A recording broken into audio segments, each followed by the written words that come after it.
We have already recognized with Dr. V. Selvakumar who have received the book to the public.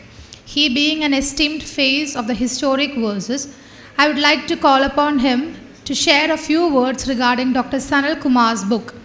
Sir, please. വേദിയിലും സദസ്സിലും ഉള്ള എല്ലാവർക്കും നമസ്കാരം.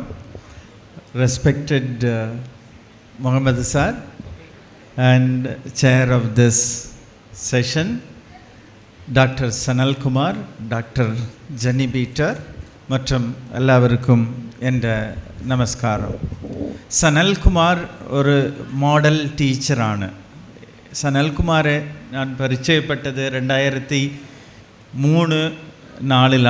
Centre for heritage സ്റ്റഡിയിൽ ഞാൻ അവിടെ ഒരു ലെക്ചററായിട്ടുള്ള സമയത്താണ് സനൽകുമാർ അവിടെ PhDയുടെ ഒരു തീസിസിൻ്റെ ഒരു അഡ്വൈസിന് വേണ്ടിയിട്ട് എൻ്റെ കയ്യിലും ജെന്നി ടീച്ചറിൻ്റെ കയ്യിലും വന്നതാണ്. സെൻറ്റർ ഫോർ ഹെറിറ്റേജ് സ്റ്റഡി തിരുപ്പൂണിത്തുറയിൽ. ആ സമയം തൊട്ട് സനൽകുമാർ ഒരു വിടാതെ ഒത്തിരി എഫേർട്സ് എടുത്താണ് ഈ റിസർച്ച് ചെയ്തത്. സനൽകുമാറുടെ ഈ ബുക്ക്, അതായത് കേരളത്തിൻ്റെ ആദിമ ചരിത്രം, പാലക്കാടൻ ഭൂമികളുടെ ഒരു സയൻറ്റിഫിക് ഡോക്യുമെൻറ്റേഷന് നമുക്ക് പറയാം. കേരളത്തിൻ്റെ ഒരു ലോക്കൽ പ്രാദേശിക ചരിത്രത്തെക്കുറിച്ച് വന്ന ഒരു പ്രധാനപ്പെട്ട ഒരു വർക്കിന് നമുക്ക് ഉറപ്പായിട്ട് പറയാൻ കഴിയും.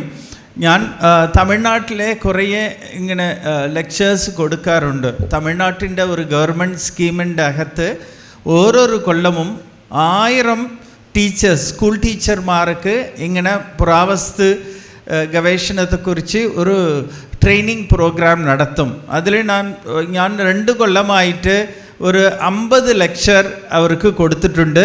ആ സമയത്ത് ഞാൻ അവരുടെ കയ്യിൽ പറയുന്നത് ഇതാണ്: കേരളത്തിലെ പാലക്കാട്ട് അടുത്ത് കൊല്ലങ്കോട്ടിലെ ഒരു ടീച്ചറുണ്ട്. ആ ടീച്ചർ ആർക്കിയോളജിയെക്കുറിച്ച്, ലോക്കൽ ഹിസ്റ്ററി, പ്രാദേശിക ചരിത്രത്തെക്കുറിച്ച് കുറേ റിസർച്ച് ചെയ്തിട്ടുണ്ട്. പുള്ളി പ്രസിഡൻറ്റിൻ്റെ അവാർഡ് പുള്ളിക്ക് കിട്ടിയിട്ടുണ്ട്. അതുപോലെ നീങ്ങളും ഇങ്ങനെ ചെയ്യണം. ഇതാണ് ഞാൻ തമിഴ്നാട്ടിലെ എല്ലാ സ്ഥലത്തിലും പറയാറുണ്ട്.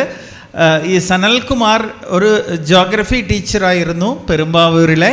ആ സമയത്ത് സനൽകുമാർക്ക് ഒരു ഇൻ്റർ ഡിസിപ്ലിനറി പെർസ്പെക്റ്റീവെന്ന് പറയുന്ന ഒരു അപ്രോച്ചിൽ നല്ല ആഗ്രഹമുണ്ടായിരുന്നു. അതുകൊണ്ട് രാഘവാരിയാർ മാസ്റ്റർ, ജെന്നി പീറ്റർ, കൃഷ്ണരാജ്, ഞാനും പല എക്സ്പേർട്സും അവർ ഇവിടെ കൊണ്ടുവന്നിട്ട് ഈ എല്ലാ സ്ഥലങ്ങളും, കൊല്ലങ്കോട് ഭാഗത്തിലുള്ള മഹാശിലായുഗ സ്ഥലങ്ങൾ എല്ലാം കാണിച്ച്, അതുകൂടാതെ ഇവിടെ കിട്ടുന്ന ഈ മൈക്രോലിത്സ് പറയുന്ന സൂക്ഷ്മ ശിലായുഗത്തിൻ്റെ ഇംപ്ലിമെൻറ്റ്സ് എല്ലാം ഞാൻ കണ്ടിട്ടുണ്ട്. തമിഴ്നാട്ടിലും ഇതുപോലെ ഈ സെഡിമെൻ്ററി റാക്ക് എന്ന് പറയുന്ന ഈ ഗ്രാനൈറ്റ് പുറയിൻ്റെ മുകളിലാണ് നമുക്ക് ചുമந்த മണ്ണ് കിട്ടുന്നത്. ഈ ചുമந்த മണ്ണിൻ്റെ താഴെയാണ് ഈ മൈക്രോലിസ് നമുക്ക് കിട്ടുന്നത്. അതെല്ലാം ഞാൻ കണ്ടിട്ടുണ്ട്. അതുകൊണ്ട് സനൽകുമാറുടെ ഈ ബുക്ക് ഒരു സയൻറ്റിഫിക് ബേസിസ് ഉള്ള ഒരു PhD ഡിസർട്ടേഷൻ്റെ ഒരു ഭാഗമാണ്. ഇത് സനൽകുമാർ എനിക്ക് കൊല്ലങ്കോട് ഭാഗത്ത് കേരള സ്റ്റേറ്റ് ആർക്കിയോളജി ചെയ്ത ഉദ്ഘാടനത്തിൻ്റെ അവിടെ കിട്ടിയ കുറേ ഇംപ്ലിമെൻറ്റ്സ് എല്ലാം കാണിച്ചു. അവിടെയാണ് ഞാൻ ആദ്യം ഈ മൈക്രോലിത്സ് എന്ന് പറയുന്ന ഈ മെസോലിത്തിക് പീരിയഡ്, ഏകദേശം 10,000 കൊല്ലം പഴക്കമുള്ള ഈ ഇംപ്ലിമെൻറ്റ്സ്, സ്റ്റോൺ ഇംപ്ലിമെൻറ്റ്സ്, ഇതെല്ലാം ഞാൻ കണ്ടതാണ്.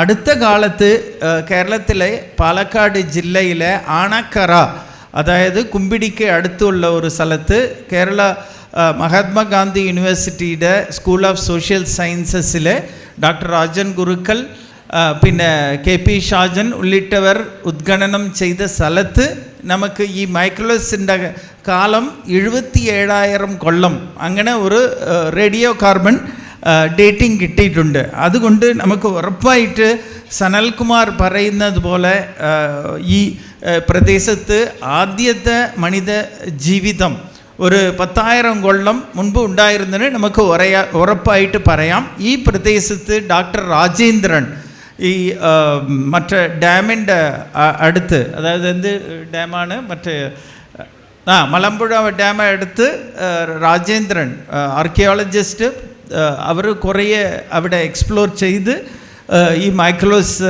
കണ്ടെത്തിയിട്ടുണ്ട്. അതുപോലെ തന്നെ ഈ കൊല്ലങ്കോട് ഭാഗത്ത് സനൽകുമാർ കുറേ മൈക്രോസ് കണ്ടെത്തിയിട്ടുണ്ട്. അതുകൊണ്ട് ഈ തീസിസിൽ ആദ്യം നമുക്ക് കാണുന്നത് ഈ മിസോലിത്തിക് കൾച്ചറാണ്.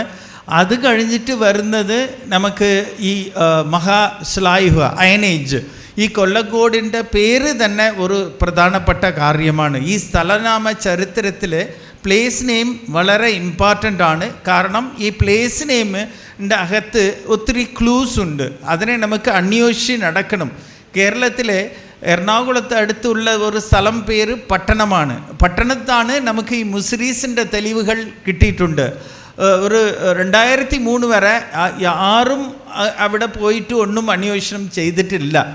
ഷാജൻ അവിടെ കിട്ടിയ ഒരു ചെറിയ മൺപാത്ര കഷ്ണത്തെ കൊണ്ട് അതുകൊണ്ടാണ് നമുക്ക് അത് മുസ്രീസ് ആഹാന്ന് ഒരു തെളിവ് കിട്ടി. കാരണം ആ മൺപാത്ര കഷ്ണം നമുക്ക് ഇറ്റലിയിൽ ഉണ്ടാക്കിയതാണ്. കാരണം അതിൽ നമുക്ക് ഈ വെസുവിയസ് മൗണ്ടിൻ്റെ അകത്ത് കാണുന്നതിന് ഒരു മിനറൽസ് ഉണ്ട്.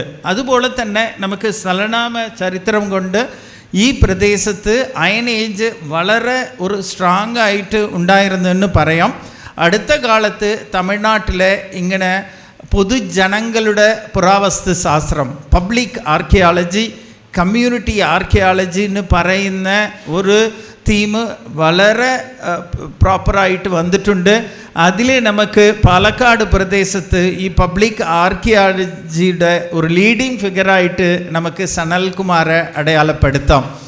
സനൽകുമാറിൻ്റെ ഒരു വർക്ക് ഒരു 2003 തന്നെ ഇങ്ങനെ ഒരു പബ്ലിക് ആർക്കിയോളജിയുടെ ഭാഗമായിട്ട് പ്ലസ് ഇൻ്റർ ഡിസിപ്ലിനറി, പുള്ളിയുടെ ഏരിയ ജോഗ്രഫിയാണ്. പക്ഷേ അവർക്ക് ആർക്കിയോളജിയെക്കുറിച്ച് ഒരു വളരെ ഇമ്പോർട്ടൻ്റ് ഇൻട്രസ്റ്റ് ഡെവലപ്പ് ചെയ്തു. അത് കഴിഞ്ഞിട്ടാണ് അവർ ജെന്നി പീറ്ററേയും എന്നെയും വന്ന് കണ്ടിട്ട് കുറേ ഇൻ്റർ ഡിസിപ്ലിനറി റിസർച്ച് നടത്തി. അതിൻ്റെ ഒരു ഔട്ട്പുട്ടാണ് ഇത്. അതുകൂടാതെ കേരള സ്റ്റേറ്റ് ആർക്കിയോളജി ഡിപ്പാർട്ട്മെൻറ്റ് ഇവിടെ വന്ന് കുഴിച്ചിട്ടുണ്ട്. ശ്രീധരനാണ് ആ സമയത്ത് ഇവിടെ വന്ന് കുഴിച്ചത്. അതിൽ അവർക്ക് നല്ല തെളിവുകൾ കിട്ടിയിട്ടുണ്ട്. ആ എക്സ്കവേഷൻ്റെ റിപ്പോർട്ട് നമുക്ക് എവിടെയും കിട്ടില്ല. സനൽകുമാറുടെ കയ്യിലാണ് അതിൻ്റെ ഡീറ്റെയിൽഡ് പബ്ലിക്കേഷൻ വന്നിട്ടുണ്ട്. അതുകൊണ്ട് ചരിത്രം എന്ന് പറയുന്നത് അത് സംസ്ഥാനത്തിൻ്റെ വസ്തു അല്ല, സ്വത്ത് അല്ല. അത് സാമാന്യ ജനങ്ങളുടെ ഒരു വസ്താണ്. അതുപോലെ തന്നെ മഹാത്മാഗാന്ധിയും പറഞ്ഞത്, അതായത് India is living in villages. India വാഴുന്നത് ഗ്രാമങ്ങളിലാണ്.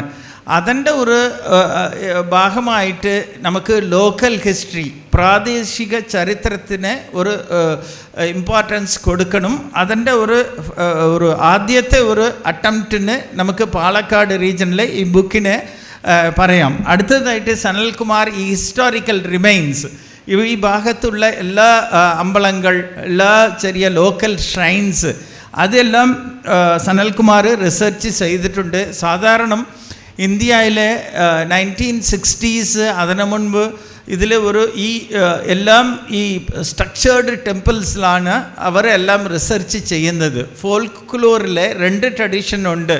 അതായത് ക്ലാസിക്കൽ ഫോക്കിന് 2ആയിട്ട് തിരിക്കും. അതിൽ ഒരു പ്രശ്നമുണ്ട്. എല്ലാവരും ഇങ്ങനെ ഫോക്കസ് ചെയ്യുന്നത് ഈ ക്ലാസിക്കൽ എന്ന് പറയുന്ന ഈ വെൽ ബിൽറ്റ് ടെമ്പിളാണ്. അതുകൂടാതെ നമുക്ക് സാധാരണ ജനങ്ങളുടെ അവരുടെ ഒരു വർഷിപ്പ് പാറ്റേൺ, അതാണ് നമുക്ക് ഈ ചിങ്കൻചിറയിൽ കാണുന്നത്. അതും തീരെ ഇമ്പോർട്ടൻ്റ് ആണ്. അങ്ങനെ തരം ഉള്ള എല്ലാ എവിഡൻസും ഈ പുസ്തകത്തിൻ്റെ അകത്ത് സനൽകുമാർ ഉൾപ്പെടുത്തിയിട്ടുണ്ട്. സനൽകുമാറിനെ I congratulate him for a very important contribution. நிறைய പ്രൊഫസേഴ്സ് ഇങ്ങനെ അവർ PhD ചെയ്യും.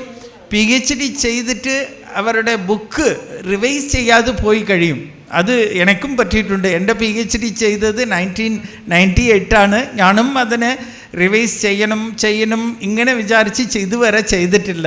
പക്ഷേ സനൽകുമാറുടെ ഒരു സക്സസ് ഇങ്ങനെ ഒരു പ്രോപ്പർ ഇൻ്റർഡിസിപ്ലിനറി റിസർച്ച് ചെയ്തിട്ട് അതിനെ ഒരു ബുക്കായിട്ട് ഏകദേശം 700 പേജസ് ഉള്ള ഒരു ബുക്കായിട്ട് കൺവേർട്ട് ചെയ്തിട്ടുണ്ട്. രണ്ടാമത്തെ കാര്യം, നമുക്ക് ഈ ചരിത്രത്തിൻ്റെ പബ്ലിക്കേഷൻ എല്ലാം ലോക്കൽ ലാംഗ്വേജിൽ വേണം. മിക്കവാറും ഈ സയൻറ്റിസ്റ്റും സോഷ്യൽ സയൻറ്റിസ്റ്റും ആർക്കിയോളജിസ്റ്റും എഴുതുന്നത് ഇംഗ്ലീഷിലാണ്.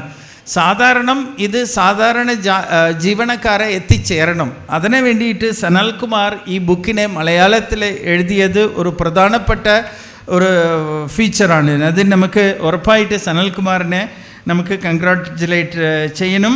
അതുകൂടാതെ ഇതിൽ ഒത്തിരി ഇൻഫർമേഷൻ ഉണ്ട്. അതെല്ലാം എടുത്തിട്ട് ഇവിടെ ഉള്ള യങ് സ്റ്റുഡൻസ് അവർ ഇതിനെ മുന്നോട്ട് കൊണ്ടുപോകണം. കാരണം ഒരു ദേശത്തിൻ്റെ ചരിത്രം കംപ്ലീറ്റ് ആകണമെങ്കിൽ ഓരോരു വില്ലേജിൻ്റെ ഗ്രാമത്തിൻ്റെ ചരിത്രം ആദ്യം നാം എഴുതണം. അതിൻ്റെ ഒരു ഫൗണ്ടേഷൻ സ്റ്റോണായിട്ട് ഉറപ്പായിട്ട് നാം ഈ ബുക്കിനെ കരുതാം. My best wishes to doctor Sanalkumar for bringing out this book, and I also congratulate all the people from his family who have given lot of support. It is very important. Without family support we cannot achieve many things. And also ഇതിൽ ഒരു പ്രധാനപ്പെട്ട കാര്യം എന്ന് പറഞ്ഞാൽ public history, public archaeology, citizen archaeology, citizen history എന്ന് പറയുന്ന ഒരു theme അടുത്ത കാലത്ത് ഒരു 10 കൊല്ലമായിട്ട് വന്നിട്ടുണ്ട്. അതിൻ്റെ ഒരു എക്സാമ്പിളാണ് സനൽകുമാർ.